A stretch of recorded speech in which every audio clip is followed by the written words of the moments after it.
Welcome to your favorite bookish podcast, Fully Booked and Caffeinated. I'm Heather. And I'm Kelsey. And on today's episode, we are talking about the historical fiction, gothic fiction, magical realism. I don't know. Google has 700 different genres for this book, but we're doing Weyward by Emilia Hart. And I obviously I like that her name's Emilia. I was like, oh, it's like a Millie book. Mm-hmm. So what are you drinking tonight? Well, I will tell you about my coffee. Great. But also, right now, I am drinking. So we're recording this on the day of the solar eclipse. Correct. And I am drinking eclipse water. Of course you are. I'm not even remotely surprised. So I put my glass of water out for the hours during the eclipse so it could be charged by the whatever's going on. And now I'm drinking it. And we're going to see what happens. But anyway, other than that, I tried the churro iced coffee from Dunkin' Donuts. And it's not good. Okay, it's not good. Because I haven't tried it because I was too nervous to try it. Well, at first, because I was looking at their like new menu and it's like cinnamon vanilla. And I'm like, you're tricking me. Like, you know, all of the things are just different syrups, but this is actually churro syrup. And I think my Dunkin' is not as good at making iced coffee as they used to be, but also the syrup like just didn't taste good. So like my coffee wasn't good anyway, but I don't think the syrup was worth it. That's unfortunate. I know. Spend it was so your depressing. Hard-earned money on a mediocre coffee. That's actually the worst. And literally Starbucks is in the same parking lot. And like, not for nothing, they don't have the same variety of flavors. Well, that I like, but they're always consistent. Yeah. I feel like Starbucks is consistently consistent. Yes. There's never, you know what you're going to get, and you're going to get it 99.9% of the time. And Dunkin' is a roll of the dice. It is. Every time. Every location. Truly every is. time of day. You don't know what you're going to get. Wow, these are some real big problems we have. Anyway, tell me about what you're drinking. I have a nice, crisp, refreshing water. Yes.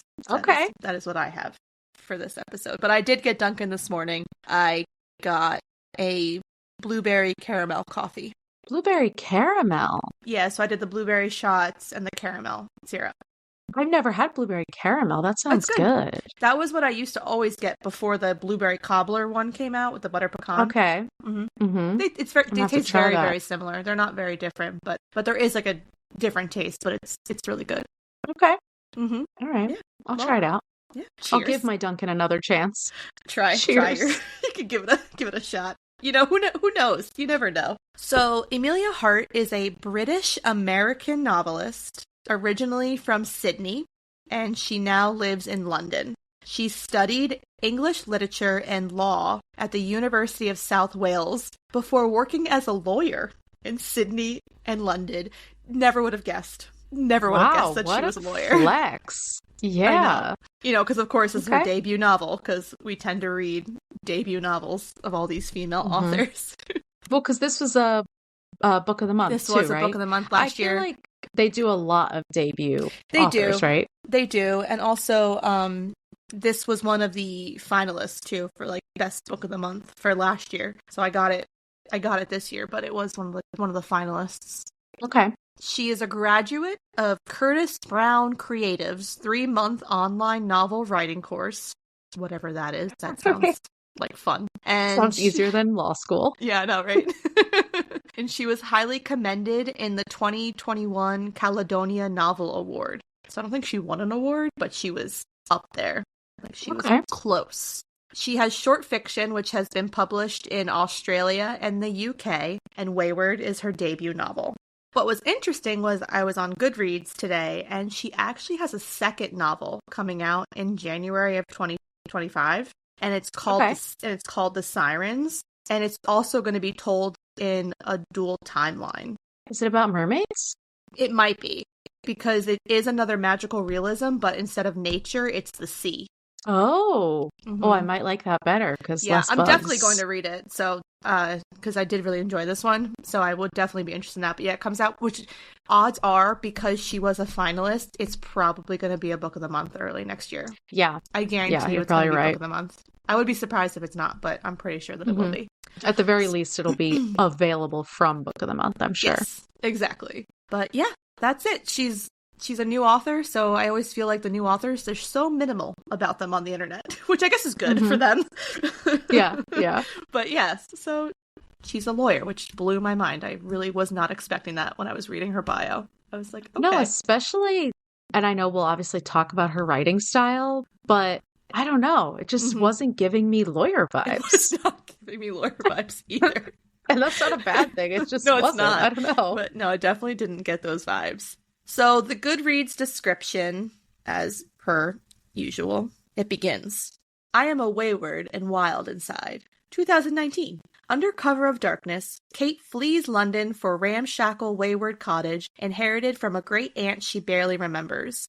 With its tumbling ivy and overgrown garden, the cottage is worlds away from the abusive partner who tormented Kate. But she begins to suspect that her great aunt had a secret, one that lurks in the bones of the cottage, hidden ever since the witch hunts of the 17th century. 1619. Altha is awaiting trial for the murder of a local farmer who was stampeded to death by his herd.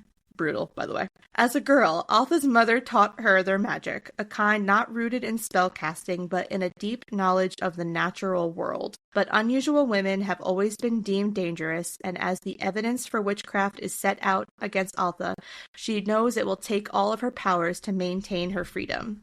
1942. As World War II rages, Violet is trapped in her family's grand, crumbling estate. Straitjacketed by societal convention, she longs for the robust education her brother receives, and her mother, long deceased, who was rumored to have gone mad before her death. The only traces Violet has of her are a locket bearing the initial W and the word Weyward scratched into the baseboard of her bedroom.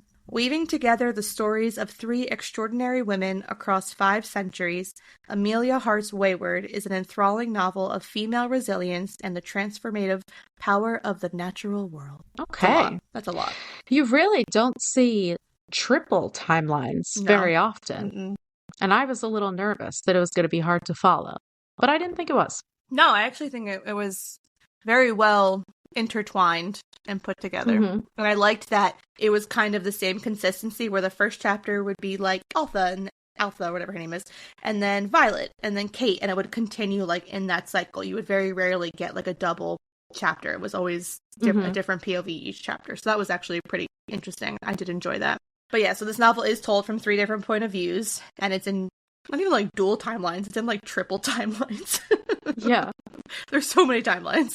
So we have Altha, who is an accused witch in the 1600s, Violet, a teenage girl growing up in an isolated 1930s English manor home, and Kate, a pregnant woman in modern-day London who flees London to go to Cumbria to escape her abusive boyfriend.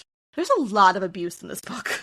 I feel like I should do like a little trigger warning at the top, because there is a lot of abuse, a lot of abuse by men, of course, and there is talk of, sexual assault and a lot of death as well. There's some dark undertones to this book, realistically. It was surprisingly dark. It really, really was. Which we'll get into. And you know what? I was thinking, yes, 3 timelines, but even on top of that, it's like Violet is also learning about her mom's timeline, which is another. Altha has flashbacks to when her and Grace were young. There's so many. And then, there's like, the more I think about it, I'm like, this should be like a spider web, but it flowed. Also, Easter egg with your spider web. Spider web. So the storylines do intertwine with the alternative point of views, but the way that the stories are, each girl's story is different. They're not, but similar, but they're not the same. So I figure we'll talk about each of their storylines and we'll take it from there. Because like I said, every chapter is a different person, so we're jumping from timeline to timeline. And this is just a way to put it cohesively together. And they each have a gift, and then we learn what they do with their gift once realized, which it's a doozy. Some of those were a doozy. So to begin, we have Altha, who is a healer, about to stand trial for witchcraft following the grisly, horrific death of a local farmer, who is actually the husband to her childhood best friend, Grace. So growing, which is, like you said, one of the extra timelines within a timeline. So growing up, Altha's mother was a local healer kind of known for her witchy ways, but people kind of turned a blind eye to that because she was good at healing. So people really weren't, putting her on the cross or anything. Yeah, because it was more like, what's the word? Homeopathic remedies as opposed to like doctors. Doing spells. Yeah. And at one point in the story, Grace's mother is dying. And she had a doctor, and the doctor was trying everything. It wasn't working. So she goes to Alpha and her mother and basically like begs them, like, please, like, come help my mom. So they do, but it was ultimately too late. The doctor had like put leeches on her, which is just it's crazy when you think that back then they would put a leech on you to like try to as like a medical remedy. I'm like, that's actually insane. Yeah. And they're like, she was ghostly white because she had no blood left. Like, what? Yeah. So she does die, and of course Grace's father blames it on Alpha's mother, which it wasn't her fault. The mom was dying. She was trying to do her best to heal her and almost like I feel like make her comfortable in a way, even though I don't know that there was any way to really do that. And so he banned Grace from ever seeing Alpha again. So after that incident, she basically was cut off from Grace. So she loses her only friend, realistically. And there's kind of a little bit of a vibe where, from what I took away from it, is that I think that Alpha actually cared more about Grace as more than a friend. I think that she kind of had feelings for her on like a romantic level. That was definitely there were some queer undertones for sure. But it was nice. Like, it was not like you had to like really dig in to like find it. So I liked that a lot. Yeah. Yeah, it was definitely like, that's why to the end she still cared so much about like Grace's opinion and what Grace wanted, and because it was probably like her first love, realistically. And she lost her so suddenly, unexpectedly. Yeah, exactly.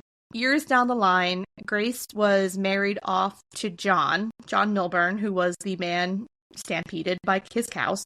And Alpha's basically blamed for this because she happened to be in the woods outside of the farm when it happened, and everyone assumes that she's a witch. And during this time, as we know, this was the time of witchcraft, where men truly believed that women were witches and they needed to be hung for their crimes, which, men. But so through her point of view, you're made to believe. So she stands trial. She goes through all of that. She's in her cell. She has a conversation with a spider. Or like, not even a conversation, but she has like this little spider's in the room, and she's like, oh, I wish it was here in the courtroom. And then it was, like, shows up. And as we learn, these women have such a affinity with nature. So like I said, spiderweb Easter egg, because there's a lot of insects in this book that I was not anticipating. It's insect heavy, and I thought it would turn me off, but it actually didn't, which I was like, okay, that's kind of nice, because I don't like bugs. Okay, not a bug fan, but it wasn't bad. So she's not guilty, and so she was able to survive the trial, and she goes back home, and she's writing all this in a journal. So she's keeping track of what's happened, and then she basically says in the journal, I need to write like what actually happened. I need to like get this out. So in her journal, it comes to light that Grace was actually being abused by John. Like physically abused, I'm sure verbally abused, mentally abused. And Grace wanted nothing to do with him. I believe it was kind of a marriage of convenience. The father married her off to him.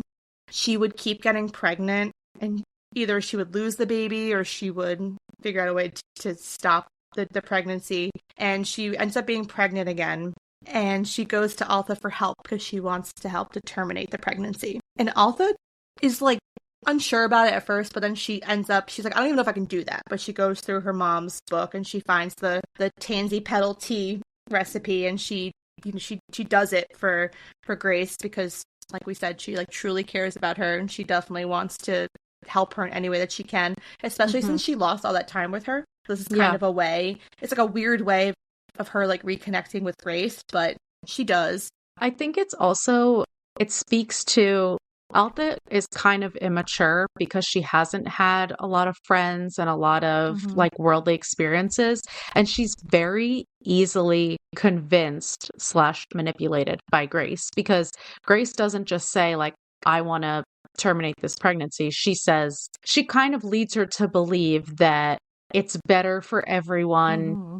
And like that there's something wrong with the baby. I didn't really understand what they were saying. Yeah. They were using some term like, I don't know, they were saying something, and Alpha asked her something insinuating like, is there going to be something wrong with the birth? And Grace said yes, when we realized like that wasn't really the case. No, but I guess that maybe in Grace's point of view, because of the abuse that she was enduring from John, she was worried about how the baby would come out. Like, would it come out as like, like the future? What would the future hold for And I totally agree with Grace saying that, because she's being abused. Of course, she doesn't want to bring a child or be tied to John because of that. I mean, they're already tied together because it's the 1600s. But anyway, it was just like, she wasn't completely honest with Alpha about her reasons. And I think if she was, Alpha would have had a much harder time, because she'd have to really accept the fact that she was taking well, let's not get into is it a baby or not a baby, but taking the life of a potential new life. Yeah. Not knowing if there was going to be something wrong with it. You know what I mean? So she did it, and she helped Grace, and she kept trying to like communicate with her. She would, at one point, she would see her on church, and then eventually Grace just like wasn't coming to church anymore. And Alpha was very, very concerned. And then she was kind of like eavesdropping on conversations to see if John would drop any hints if like she was okay. And she ends up spying on her from the woods, which, whatever, do you, girl. And so she sees Grace outside, and she watches John like drag her in the house, and she can tell like, oh, she's being like really, really abused. And this like sends her in a tailspin, and she's like, I'm done. Like, this guy needs to pay for what he's doing to Grace. So before her mother had died, she had warned Alpha that she should never use her supernatural gift, lest to be accused of witchcraft. Which, LOL, that's what happened anyways. So her mom was right. Yeah. Her mom was on the money. Her mom was on the money for everything. Yeah. So, in the end, she does call on this supernatural gift, and she's trying to save her longest friend. And so she communicates with nature, and she causes the violent death of John being trampled by cows. So she should have been guilty, but she got off somehow. She got off with it. There was that guy in the jury that was, her mom had saved like his wife, I think it was. So I think he was really pushing for her to be not guilty, because he had given her money after the trial. So it was like a little bit of a finance thing there. But yeah, so that was her story. She uses her gift to kill John. So basically, Grace is kind of a bitch. Yeah. I was a little surprised that Alpha wanted to help her so much. I mean, I understand Grace was in a horrible situation and she had a very unhappy life, but she was real fucking ungrateful to Alpha. Yeah. I was like, even before, like she killed her husband, but like she gave you exactly what you wanted. And then we find out that Grace also blames Alpha for her mom dying. Which is like, unfair. You can't have it both ways. No, and she called on them for help, and she had to know that her mom was kind of beyond reproach. Like, there was no way that they were going to save her. This was Grace's last ditch effort. She had to know that there was nothing was going to bring her back, but she had to try. And because Alpha's mom was the last person to try to save her, the death for her, like the blame for the death immediately falls on her. So, which it's not fair at all. So the next wayward woman is Violet. Her story is insane. So she's a teenage girl. She's my favorite. Me too. She's a teenage girl rebelling against an abusive, restrictive home life during World War II. So she's raised by a hypermasculine father at Orton Hall, which is like this big estate. I'm guessing it's like Pride and Prejudice vibes. That's kind of the vibes I got when I was imagining it. And she believes that her mother died during childbirth of her youngest brother, Graham. And that prior to her mom dying, she was going what they called mad. So she struggles with the mystery surrounding her mother's death. And every time she tries to discuss her mother with either her father or the staff at Orton Hall, she's basically immediately shut down. They're like, oh no, like, nobody wants to talk about it. It's kind of, nobody wants to discuss what actually really happened to her mom. So They're Violet like has no idea. So cagey about it. And then her dad is a douche. Like he gets mean whenever she asks. Yeah. And it's like, how can you expect her to not ask? No, and her dad is just the epitome of a douchebag. But yeah. So at one point though, she goes into her father's office and does some sleuthing, which she's like paranoid about doing. Graham, I love Graham. He like looks out for her. And when she's in the office, she discovers a bird feather in her father's office, and she realizes that it once belonged to her mother. And she basically like loves this thing from here on out. Like this is like her token. Like she puts it under her pillow every night. She's very much attached to this feather, which is kind of cute, actually. Because it's like a piece of her mom. The only thing she has of her mom is because she was so young, and a necklace. She was she's I believe 2 years older than Graham, a year or two. So she doesn't, she's not going to remember anything about her mom being that young. Violet's gift is that she's able to communicate with insects. And again, the spider under the bed. I loved it. It was basically just kept like the spider gave it a little home under her bed. I'm not a spider person, but I thought that this was cute. Yeah.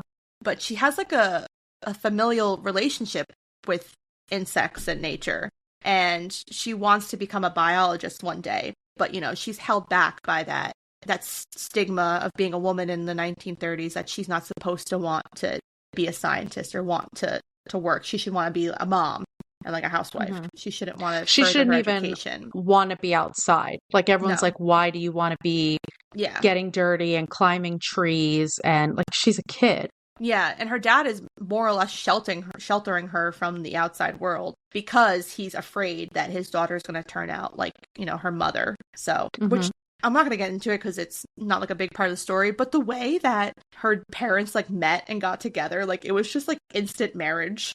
And then he turned out just to be like the biggest dick, and it was like, I don't know, that threw me off a little bit. I didn't really understand that much. I think what I got from it is that he tricked her because he knew about her powers. Yeah, I don't know. And they had to do it behind his like family's back. It was that whole thing was weird. Yeah. So eventually, Violet's cousin Frederick, the world's biggest, actually I lied, he's the world's biggest douchebag. So he comes There's honestly a competition in this book. Because I could think of another one that we're going to talk about in a little while. They're all just one-upping each other. So eventually, he comes to Orton Hall for a visit. He's in the war, so I think he's on leave. So he's coming to hang out at Orton Hall. And Violet immediately has this infatuation with him. But to me, it was in a very innocent way. Like, this is the first male that she's meeting, aside from, like, her brother and her father and the doctor that comes every once in a while. So this it was more like curiosity. Yes. Yeah. It wasn't like she was in love with him and that she, wanted to marry him and everything. She was just very much, she liked that he paid her attention because no one pays attention to her. So this was kind of, this was a totally different scenario of living for her. She's never experienced this. Yeah, and he's been all over the world, and he talks about all these experiences and all these things that he knows how to do, and she's so sheltered that it's like, of course she's going to be interested in hearing about all those things. 100%. However, Frederick is more nefarious, and he takes complete advantage of Violet, which, by the way, they're cousins. And I know that this is in England, 1930s, and that people are, doing things they shouldn't be doing with your family. But regardless, this is his younger cousin. There's a decent age gap between them, if I remember correctly, because she's only like 12 or 13 or something. She might not be that young, but she's young. Like, she's a very young adolescent. So he ends up raping her and impregnating her. But before he did that, he boozed her up so she wouldn't know what was going on. Oh, yeah. And she's so young and immature that she doesn't even she doesn't know understand. She has no idea what this is. Like, she keeps going back to, because she has never been taught any of this, but because she has her brother's biology book that she stole, she keeps going back to, oh, this reminds me of when I read about, insects reproducing and everything. So she kind of figures it out from the biology of insects, which is so interesting. So she kind of has an idea, but she doesn't, because no one's ever had the conversation with her, and she has no mother to talk to about these kind of things. She can't talk to the help. She can't tell the help what happened. And she thinks there's no way that you could get pregnant if you're not in love and you're not getting married. She just has such a tunnel vision view of marriage and growing up. Yeah. And it's interesting to me in the book because you knew that this was coming. I knew that this was coming. You could tell from the foreshadowing that this was going to happen. But I didn't know if it was because Frederick, if this was his plan all along, because I think he wanted Orton Hall. Because he was always so interested, they would say he was very interested in something in this room, and he was very much interested in the estate. And I think his dad wasn't well off or anything, or something had happened. So I think he wanted to be at he wanted to take over this estate when Violet's dad died. That was what my assumption was. Because again, there's really no true explanation as to why he did it. Not that it makes it any better, but yeah, I think that's definitely why he was sucking up so much to Violet's dad. Yes, yeah. And then obviously once Violet's dad writes to him and tells him what happened, he's like, oh, well, I was gonna wait and ask her to marry me when I was done, but she just wouldn't take no for an answer. And oof. So this young girl seduced you? Okay, bro. Yeah, with Make your it make sense. brandy. You fucking God. Okay. Anyway, sorry. Violet's father ends up banishing her to an old cottage which belonged to her mother, and he orders her to stay there during the pregnancy. Just locks her in there, and it's basically to avoid scandal and to wait until she can marry Frederick. So I don't know. It's like Rapunzel. I know. He locked her in a tower, basically. And I also feel I got the feeling that this was also the dad's plan all along, because there was that when Frederick and Violet go off after drinking the brandy, Graham had mentioned to Violet oh, me and Dad woke up and you guys were gone, and Dad was happy about it. Do you remember reading that? Yeah, I do remember that.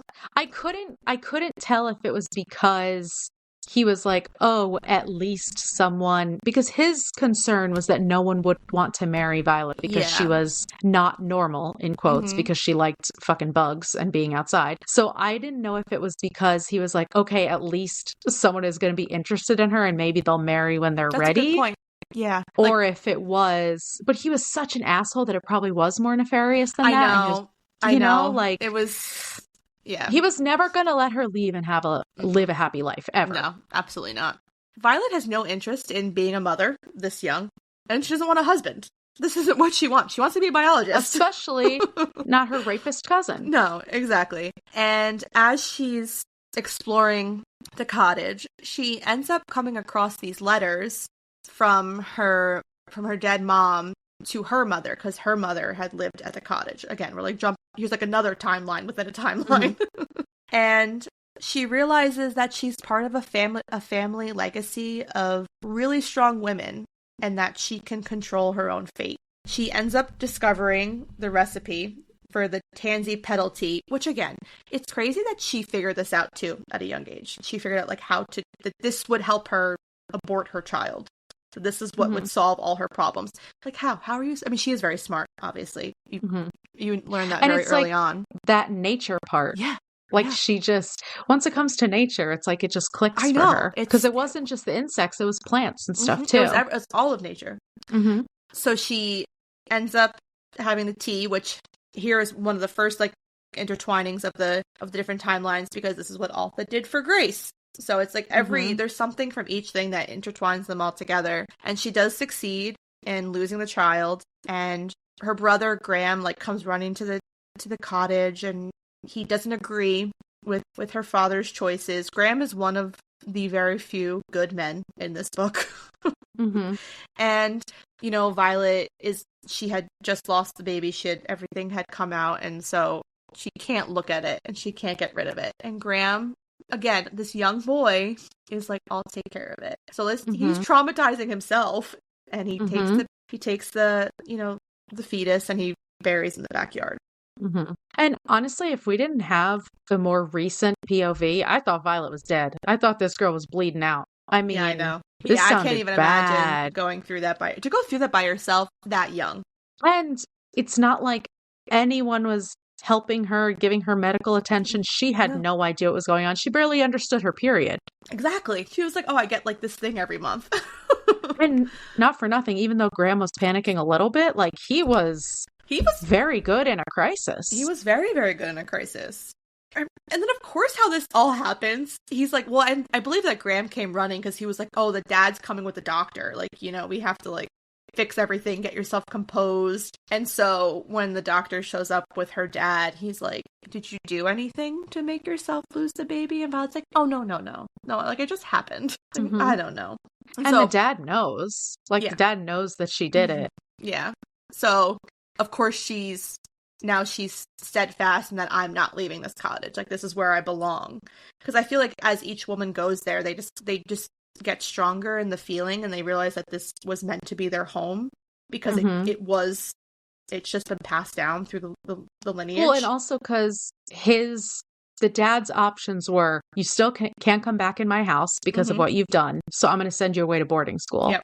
And she's like, no, this is my home. Like, I'm staying here. Exactly.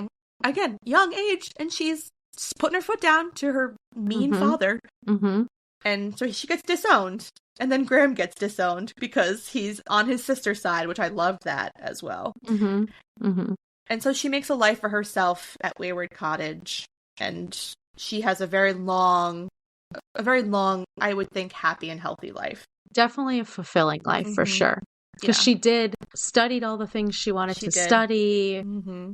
And it's so funny because I feel to go off on like, not like a tangent, but we read these books and I feel like every time we read a book, I find something from another book we read because I got like Where the Crawdad Sings vibes from this. Mm-hmm. Definitely with the nature, and I for sure. feel like this always happens. I'll be reading a book and I'm like, wait, this is just like what we read in this book. And so it's just funny how like they all kind of like link together.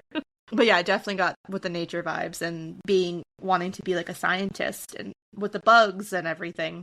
So the final wayward woman is Kate, and she is a woman rebelling against an abusive and restrictive home life. So here we are again, very similar to Violet's situation, but very different, obviously. But again, we have a woman who is being controlled by a man, has no say in what she does. She doesn't have any free choice. Like, everything is done against her will. So she's being abused by her boyfriend, Simon, and he's doing all the abuse. Physically, mentally, verbally, sexually, like all of it.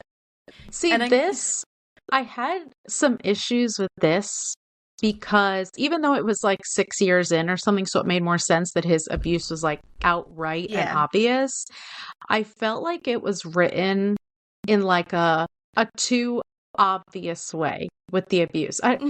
Like, it was so obviously toxic and not the reality, which is kind of like a cycle of like gaslighting, love bombing, apologizing after abuse, like all that type of stuff. So I felt like it was just kind of too on the nose. But I understood why. Like, they, they got the message across and she left. So it's not like they could really develop this story with Kate and Simon. But still, I just felt like it gave me a little bit of weird vibes, the way that was written. I can actually agree with that because it was so sudden, like her leaving and her being at the cottage. And I was kind of just like waiting for the other shoe to drop as I was reading her chapters, that he was just going to somehow show up. But that's like obviously not what happened until the very end. But like, I get what you're saying. You're kind of like, you're almost looking over your shoulder the entire time reading her point of view chapters because you don't know what's going to happen. Like, it seemed too easy that she just like... No, I agree. ...was able to be happy all of a sudden, Yeah. Simon weirdly just has this obsession with her getting pregnant. I don't know why. He's just like, you need to be pregnant. Like, he's like, I'm gonna put a baby in you. But weirdly. And he does find out that she's been taking birth control and he just destroys all the pills and of course takes out on her and abuse. But he also has this weird kink where he buys her lingerie and she like has to wear it. She has to lay a certain way on the bed. Like, it's just disgusting. It's actually disgusting. Was not a fan. And then when she says she's like going to all of these lengths to make sure that she doesn't get pregnant. Yeah. And she talks about using lemon juice. I was like, what? Yeah. Like, I can't. It was crazy. I mean, desperation, obviously, because the same exact thing as Grace. Like, why would you want to bring a baby into the world with this man as the father? Exactly. And that's kind of like, we're actually going to talk about it a little later in the discussion. It's actually interesting how we have Grace, Violet, and Kate, all who end up getting pregnant, and the decisions that they're faced with having these babies from toxic relationships and like toxic situations, and what do their choices mean. So we'll get to it. But yes.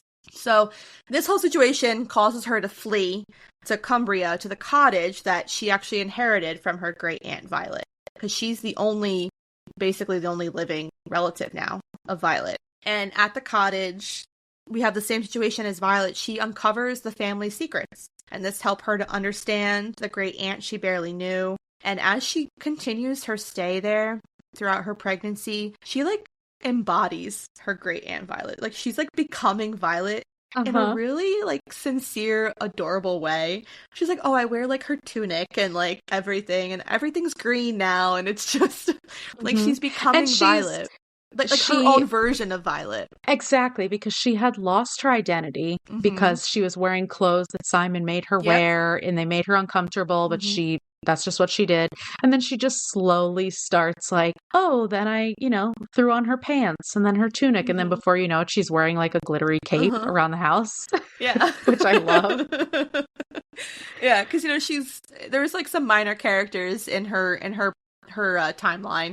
Like Emily at the bookstore, she like develops a relationship with her, and Emily's like, oh, like I thought you were Violet when I saw you because like you look just like her, and like you're wearing her clothes, and with the doctors and everything. And her plan was to abort her baby from Simon, but she learns about how the first descendant of a wayward woman is always a female. It's always a girl. So she's kind of like, I know that this is going to be a girl, and I'm going to keep her, and she's going to be like a wayward woman, and everything's going to be fine. So, and of course, if Simon eventually finds her, because that was always going to be the end result. But she learns about when she's hiding up in the attic and she's so stressed out, she realizes that the birds are there to help her, and she's able to call upon them to chase Simon out of the house. And it was very much like, I'm assuming Alfred Hitchcock The Birds, because I'm just like assuming. Okay. What? I was thinking My Best Friend's Exorcism. Remember when the birds were attacking the house? Again, we have another parallel to another book that we did. I was like, this is terrifying. You're right. I forgot about that. That was another good one. Yeah, you're right. So yeah, all three of these women end up, being able to seek vengeance on everything that happened to them in their own ways through like the nature and their gift and everything. But also, Kate was real confident at the end that Simon wasn't going to come back. And I was like, I mean, I know that he just literally lost his eyeball. I guess the eyeball pushed it over the edge. If he had just gotten attacked, he probably would have tried again. But the fact that he lost an eyeball from those birds pecking him, it's probably enough for him. Yeah, I agree. So, like, as we talked about, they're not linked by just a family connection. They have this shared love of nature, because they all love nature in their different ways. Like, we had Violet with the insects, and then we have Kate, who was a young girl. She couldn't understand why nature was always calling to her.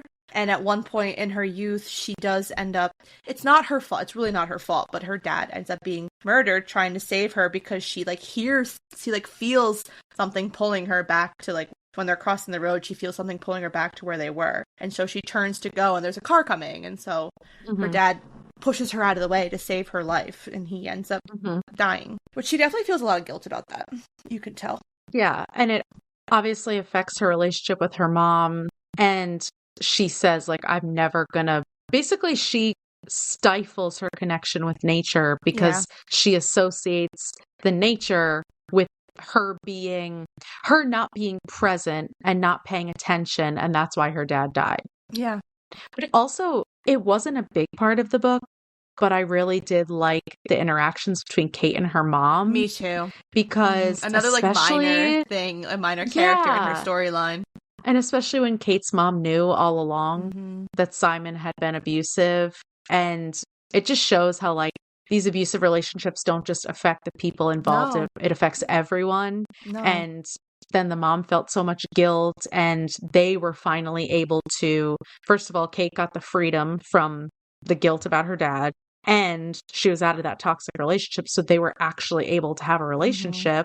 And her mom wants to be involved with the baby and wants to be there for her. And they end up talking all the time on the phone. And it's just like such a small storyline, but it's just so powerful more women in its own way. Exactly. So this is like where the magical realism comes into play in the novel with their connection to nature. And compared to like other magical realism books I read, I feel like it was such a subtle undertone to the book, if that makes sense. Like it wasn't thrown in your face that they were quote unquote witches or anything like that, but you could tell that they just had this power that was more than natural life, that they were able to. It was like being like in tune kind of. Yeah.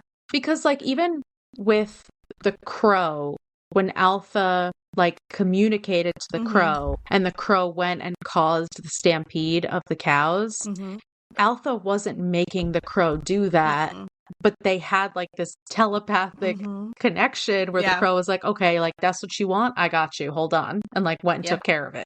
So that was a very interesting part of the book, and I did enjoy that. I thought that was really interesting because I feel like a lot of the magical realism books that we may read, it's obvious that that's what it is, but with this it was so subtle. Like I really, really liked that a lot. I have in my notes, you know the part where Kate is in the garden and she just starts getting like swarmed by insects? Yeah. I know it was supposed to be like Snow White, but it was giving The Craft. I agree. Final scene where the insects are like coming out of her ears. Do you remember the movie poster for Silence of the Lambs? Because that's how it was too, with all the bees. That's what I thought of. Yeah. Like what I it was supposed to be like this powerful nature thing, and I was just like, this is terrifying. No thank you. I didn't sign up for this. Bye. She's basically like this. She's like, I didn't fucking sign up for this. Like, what the hell? Yeah, she's like, what is happening here? They didn't like ease her into it. No. She went to that cottage and it was full blown. Your nature now. Yeah. So basically the men are all terrible people in this book, aside from Graham and Kate's father. And there's also, again, this minor character in Altha's timeline, this man, Adam Bainbridge, who's a sweet, sweet soul. He like wants to like date her, obviously. Like he's really cute. Yeah. But she obviously has no interest. No, because she's clearly loves Grace. In love with Grace, yeah. But one of my favorite things was Frederick's Curse by Violet, with all the bugs in the estate. Oh my I was God. Like, you go off, sis. That was phenomenal. And it went on for like 50 years. Like, so he got the estate. He got it, but he didn't get it. And I love She said, as long as I live, you're going to pay. It was nice retribution. But one of the big takeaways... We love a petty queen. We do. One of the big takeaways that I really like, that in the face of these men and, of course, the patriarchy, like, failing these women over and over again, the resilience of these wayward women just never falters. Like, they get knocked down, they get right back up. And that's chef's kiss. Love to see it. And they were empowered by their lineage, by their family, by handwritten notes. Like, those were powerful enough to make them keep going through their really shitty circumstances. Yeah. It was a really, really beautiful story of resilience. And it's unfortunate that even in Kate's modern day timeline, it's still so prevalent. And hers is even one of the worst ones. You know, like we said, as these men go on, the bigger douchebags they become. 100%. So, but speaking of, why do you think that Simon, Rupert, which was Violet's dad, Frederick, and John Milburn felt the need to establish dominance over the women in their lives. Because that was very obvious in this novel. Yeah. I think with the earlier, especially like Milburn and Rupert, that was a power balance because they had to hold up this reputation of these like rich, powerful men. Mm-hmm. And in those societies, it was obviously more acceptable for men to act like that and for women to be submissive. Mm-hmm. I think Frederick was just a piece of shit, and he took advantage when he could. And he thought that, I mean, he obviously, you know, had some PTSD, but he thought that fighting in the war made him hot shit. And Simon, what do I say about Simon? Why was he a piece of shit? I don't know. I truly do not know.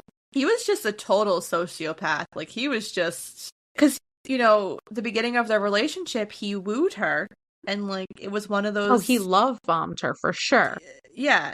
And then once, the doors were closed and it was just, oh no, I'm going to fuck up your life. So, buckle in, yeah, sweetheart. And we don't get his background. So all we see is that he is this manipulative, narcissistic sociopath. Like, he had to be in control of her. And she even says that. She's like, I think the reason he wanted to get me pregnant so badly is because he felt like he already controlled so much of me. He needed that extra step. He needed that extra push. Yep, 100%. Ugh. It was gross. Do you have any other comments on the men in this book?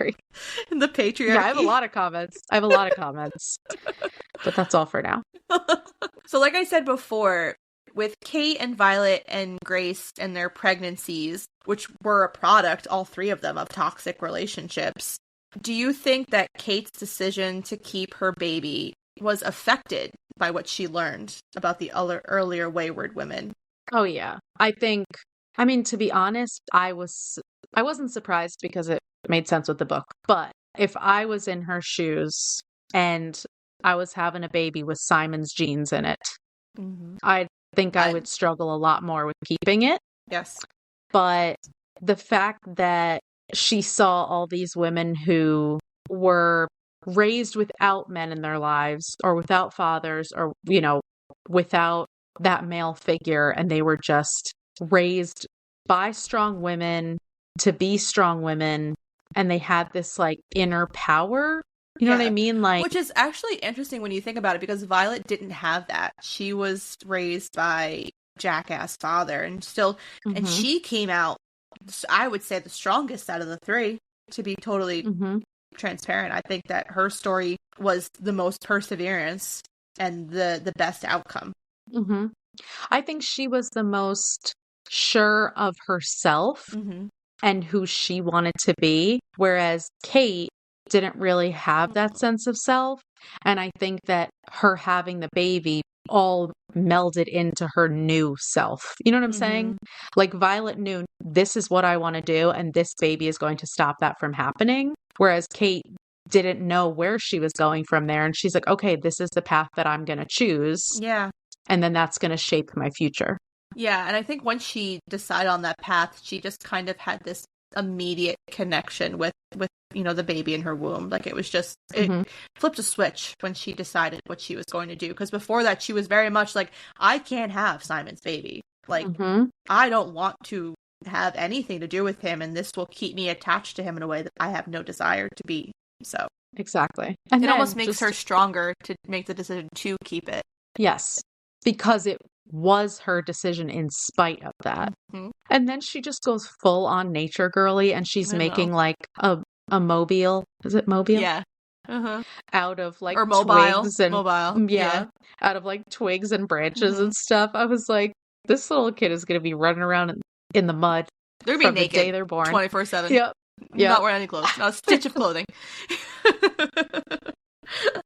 How did the movement between the perspectives of the three women affect your reading experience? So, like, for me, I get nervous when I have like dual timelines because I feel like it's going to take me out of each story. I didn't get that at all. Like, this was a book that I couldn't put down when I was reading it because it just flowed so nicely. And the chapters were short, which I liked too. Like, they were short and some were a little longer, but they were like short and sweet, and they every chapter had so much in it, but it wasn't overwhelming, if that makes sense. I agree. I think my issue with dual timelines is usually that one of the timelines is not as interesting. So that's why it pulls me out of it. And it's like, okay, I'm just waiting to get back to the other timeline I like better. But I felt like these were all pretty equal in like my level of interest and like the level of storytelling. So like at the beginning, they all started out not slow because you right away, you know about the abuse and the bad situations, but you don't know where it's going. I agree with that. And then they all kind of start moving at the same time. Because I kind of felt as I was reading it, I was so unsure of where it was going. I felt like it was so much, I wouldn't necessarily call it filler, but it was kind of like fluff. Like there was no true substance until you got to like the last 20%. And then all of a sudden it just all started like falling into place. And then I look back and I'm like, I kind of actually appreciate that there wasn't anything crazy in the beginning, because it makes you appreciate the ending so much more. And I also was I was a little distracted by like trying to figure out the family tree as it was going. Yeah. Because like Violet was Kate's great aunt, and like they don't really go too much into her parents. So she's not like a true descendant of Violet, like from her. She's her brother's daughter. No. Right. Her brother's granddaughter. Yeah. So like I agree. Never got that like kind of threw me off family. Too. That kind of threw me off too. How now because like she was the next Weyward woman, because she was like, Graham was still, his mom was a Weyward woman, right? So it's still there is. So she was DNA, but the first born woman after Violet. There you go. Yes. So obviously Graham must have not had any daughters. He just had his son. Yeah, so I was like a little distracted by that because I was like, wait, am I supposed to know what's going on? I know. Or no? I agree, because there was at some point where I had to stop and I was like, let me figure this out real quick. And then that's also, like, we talked about the pregnancies, but also Alpha gets pregnant too. And her pregnancy is completely different. It's on her own terms. It's the wonderful guy who brought her like a slice of ham. And she's like, hey, can you come and can we bang it out real quick? I know you like me. I know you got a crush on me. Can you just get me pregnant? And then I'm never going to talk to you ever again. I know. Just so that I can have a daughter. Purely a transaction.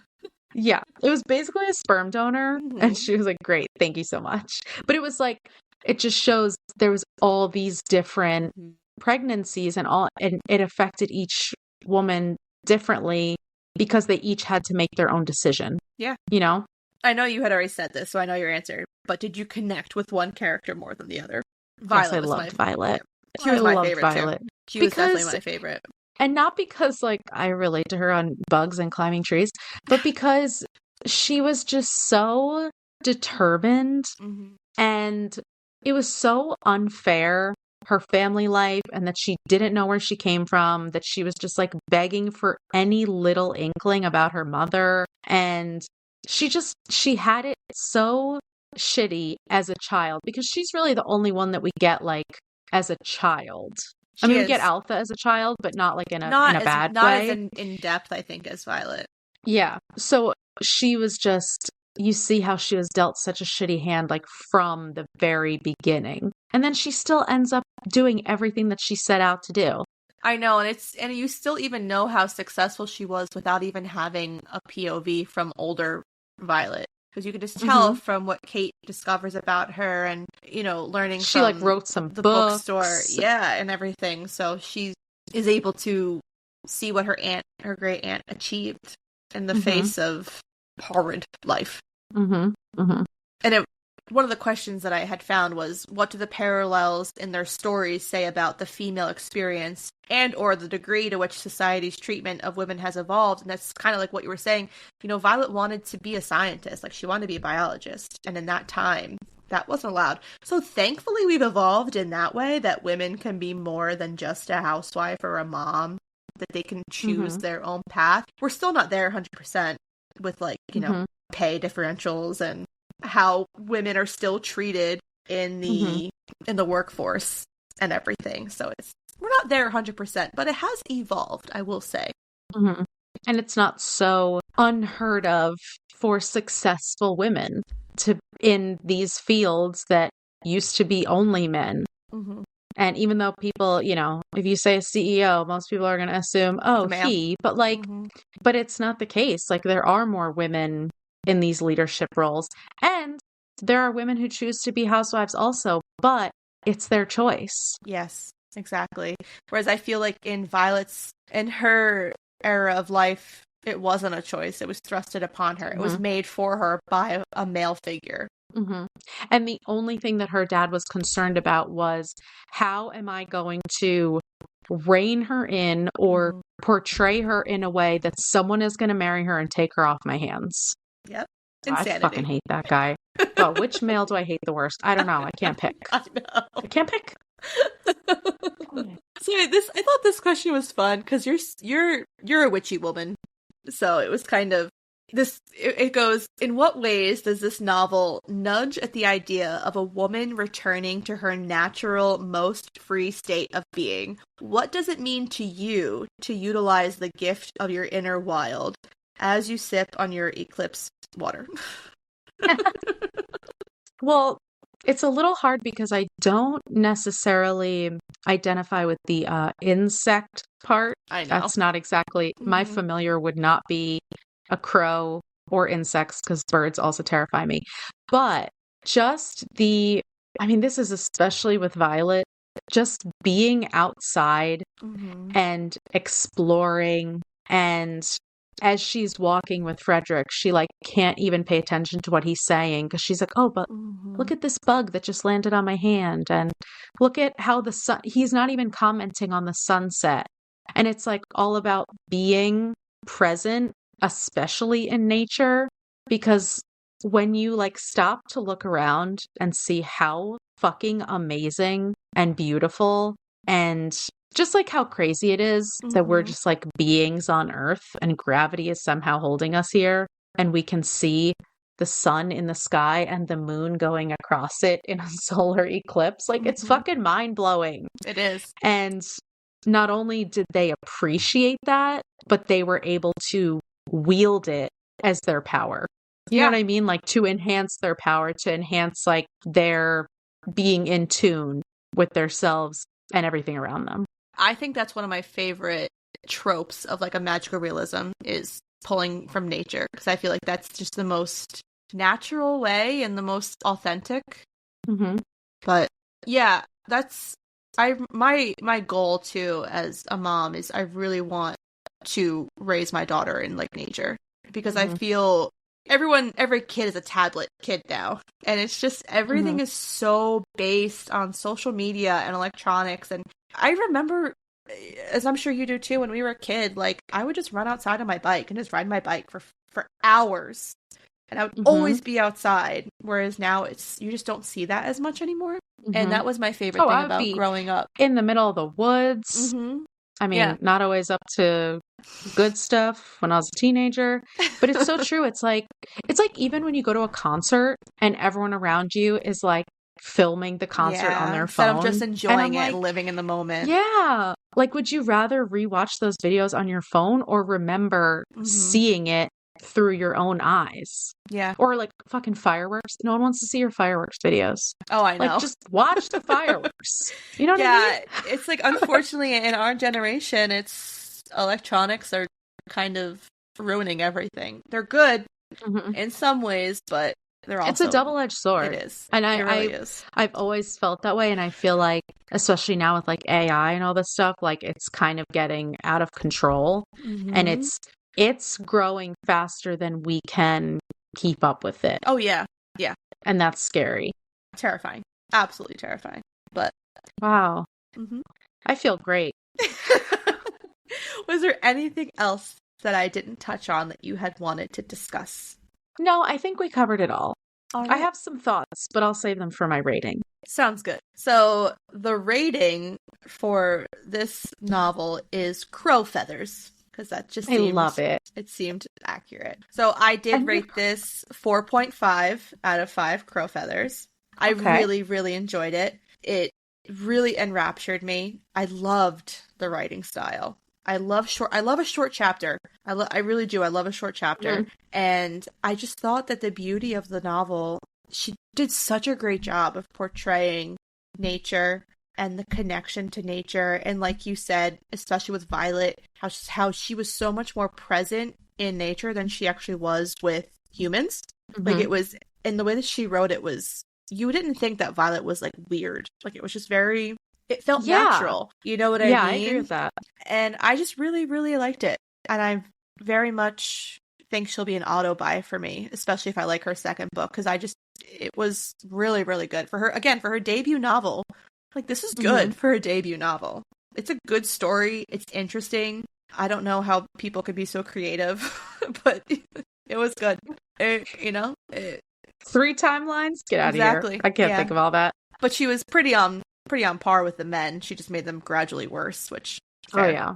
Fair. Which I agree with. Okay, so I rated this 3.5 crow feathers. Mhm. And I really liked the writing style a lot. I really liked the short chapters, I think we had talked about it's kind of like choppy writing, like Mhm. short sentences, and like I like reading like that because it's just easier to read. My issue is not really with this book. My issue is more with this genre as a whole. Like, why do these tales of female resilience and empowerment have to stem from abuse or Mhm. sexual assault? Why can't we just focus on the magic? And yes, the oppression and the violence and all of that, but the fact that almost every woman in this book, not just our main characters, Yeah. was raped or abused is a lot. And actually, perfect example, you just finished Lessons in Chemistry, right? I did. She is a badass feminist character who, yes, has experienced horrible things and is fighting against gender norms and the patriarchy, but she's defined by being a woman, Mhm. not by being abused, not by being torn down. Mhm. You know what I mean? So while I love the imagery, I loved the nature. That's why I loved Violet's point of view the Yeah. most because it felt the most in tune with the Mhm. nature. I felt like instead of a flowing story, it was a bunch of points put together. Yeah, Like, I could understand. this person was raped. This is how they overcame it. This person was abused. This is how they you know what I mean? Like, and because this is her debut novel, I think that that's just how it came together. So that's why I'm like, I know this is unfair because I'm just talking about the genre as a whole. But that's fine because you're allowed to be sick and tired of seeing the same thing, of it being, Hmm. beaten like a dead horse over us constantly. Like, why do, Yeah. because I agree with you, why do these books always have to be about, why do we have to constantly, as a woman, constantly have to overcome these difficulties in Hmm. life that we don't ask for? And exactly. And I did like how Violet didn't have the child because that set her Mhm. apart from the other women.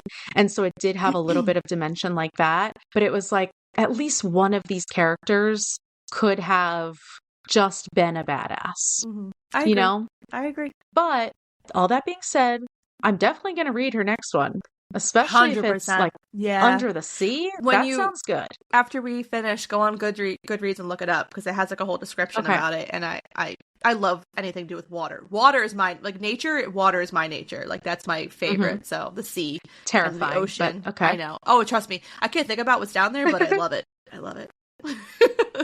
It's so baffling. No. Nature in Mm-mm. general, just jungles, the water, the woods I can do, but ooh, I don't know. Nature's overwhelming. Yeah. Yeah. It really. Yeah, it is. Anyways, that's all we have for you Yeah. today.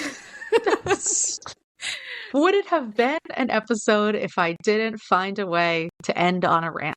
No, No. absolutely not. I would be worried if you didn't do that. I'd be concerned. Thank you. I appreciate that. If you like what you heard, please make sure to follow, subscribe, and rate and review the podcast on whatever platform you listen on.